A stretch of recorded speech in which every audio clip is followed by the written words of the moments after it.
Hi everyone, Richard Robbins here. Well, guess what? The numbers are in for May for the Toronto Real Estate Board. Now I'm going to be honest, I have some bad news and I have some good news. So stick with me.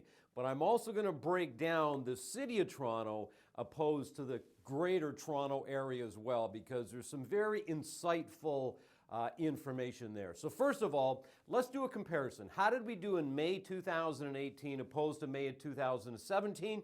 And quite honestly, the numbers are not good. They're not as good as I thought they were going to be truly honest with you. So let's look at it.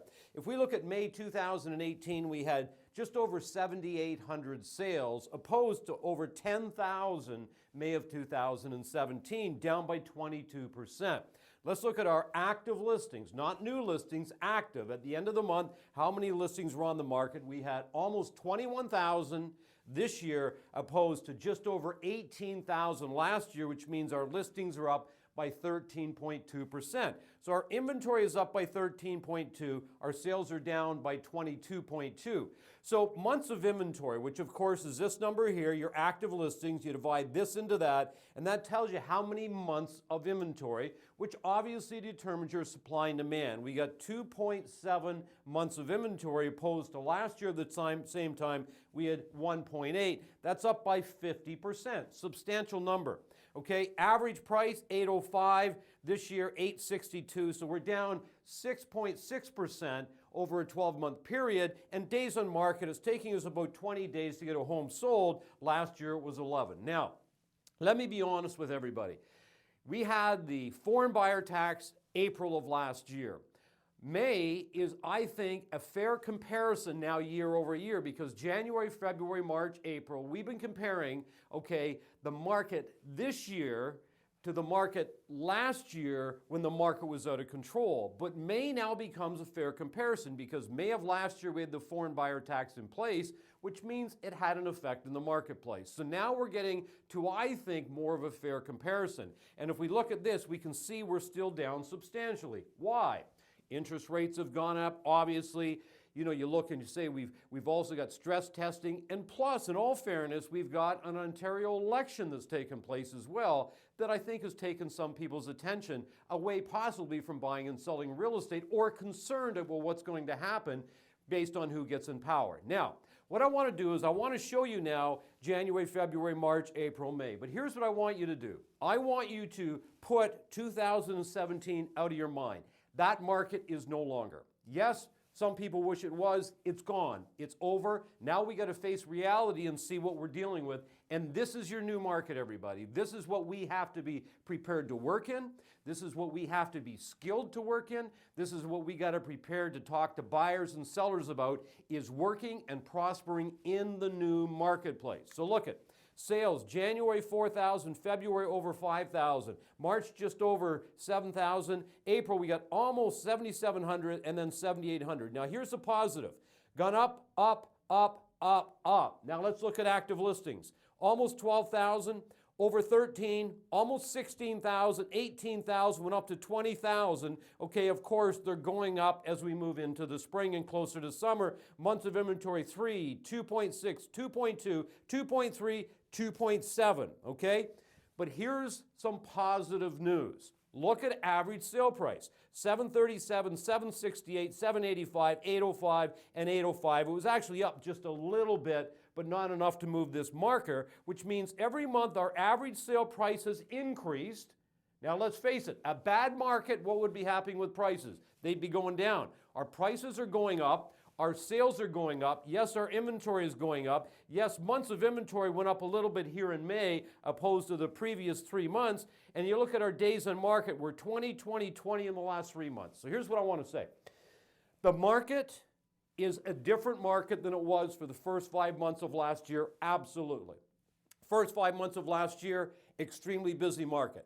We've got a little bit more of a balanced market, no question right now. However, we still have a strong market because prices are still going up. So our prices aren't going down, our prices are going up. So that's what I mean by the good and the bad. The bad is What we had early last year, guess what? It's over. So we better be prepared to work in a new market. We got to figure out what do we need to do to prosper in this particular marketplace, because there's just less sales available with roughly the same amount of agents, which means you better get really good at what it is you're doing. You need to develop your skills, need to develop your discipline, need to get back to the basics, need to be prospecting every day, need to be doing all the things that great salespeople do. That's what we got to do, okay? But what we have to realize is this is a new norm. This is what we got to be prepared to work in. So let's look at the months of inventory based on property type, and then I'm going to break it down into the City of Toronto because I found something very interesting. So look at this. Detached, we got 3.7 months of inventory. This is still a seller's market, a weak seller's market, but a seller's market. Semi-detached condo townhouses, 2 months. Condo apartments, 1.6. Very strong market, strong seller's market, multiple offer material, okay? Here we got a little more balance, but still a seller's market. Expensive detached, we probably got 6-7 months of inventory. Inexpensive detached, we would have less than 3.7. That's what's going to make the difference. But have a look at this. Let's look at the City of Toronto. Here were the numbers for May, right here. Sales, 7834, active listings over 20,000, 2.7 months of inventory. But if we break it down to the City of Toronto, let's face it, if you look at the Toronto Real Estate Board, it takes in a large geographical area. It goes way east, goes way north, and it goes way west, okay? But if we just do the 416, the City of Toronto, look at this. Sales were 3,000, active listings 5797, months of inventory 1.9. So if you move into the 416, you got an extremely strong marketplace in there. Where we're seeing the markets weaken is the further you get out from the GTA, from the City of Toronto, the weaker the markets are becoming. They're the ones that are going to be more affected. So the closer you are to downtown Toronto, the stronger your market's going to be. So days in market 20 opposed to 16. So here's the City of Toronto sales, and this is very interesting. So if we, the 416, if we look at detached semi-townhouses and condos, we had a total of 3,092. We had 782 detached sell, 242 semis, townhouses 303, condos 1,745. Condos were 56% of all of the sales that took place in the City of Toronto. Interesting, isn't it? So what's happening? Pretty clear, everybody. We know the City of Toronto itself, 416, is just fine, right? They still have really a very hot and to a large degree a strong seller's market. The lower the price goes, the stronger the seller market becomes. The further out you move, the market is going to become a little more balanced, okay? And even as you move out, lower price stuff is still going to be a very strong market. Bottom line is this. We are in a different market than we were last year. And I was really interested to see May numbers when we could compare May of this year to May of last year, which to me is a very fair comparison because both of them had the foreign buyer's tax, okay? What we're seeing is this. The market is different. We don't have the amount of sales we had last year. So what we have to do is understand this is what I call the new reality. This is the deal, everybody. Market's not bad. Market is still relatively balanced, generally still a weak seller's overall, okay? Condos, very strong seller's market. So there's no need to panic. Prices are still going up.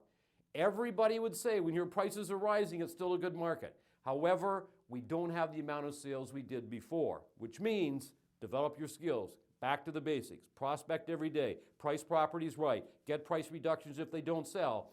That's what we got to start to do. Hopefully this was helpful, and remember, it's a beautiful life. Make it count.